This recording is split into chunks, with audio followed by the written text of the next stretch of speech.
வந்து தாயாக என்னை தாங்கணும், உன் மடி மீது தலை வைத்து நான் ஏங்கணும். சலனங்கள் இல்லாமல் மனம் தூங்கணும், மனம் தூங்கணும், மனம் தூங்கணும்.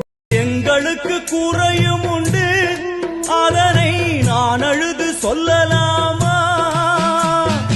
என் தாயும் நீ இருக்க உந்தன் செல்ல மகன் பாடலாமா? காளி மகமாயி கருமாரி அபிராமி என பாடியது கேட்கவில்லையா? காளி மகமாயி கருமாரி அபிராமி என பாடியது கேட்கவில்லையா? செல்வங்களும் நற்புகழும் வந்துவிடும் மனமதில் நிம்மதியும் தேவையல்லவா? செல்வங்களும் நற்புகழும் வந்துவிடும் மனமதில்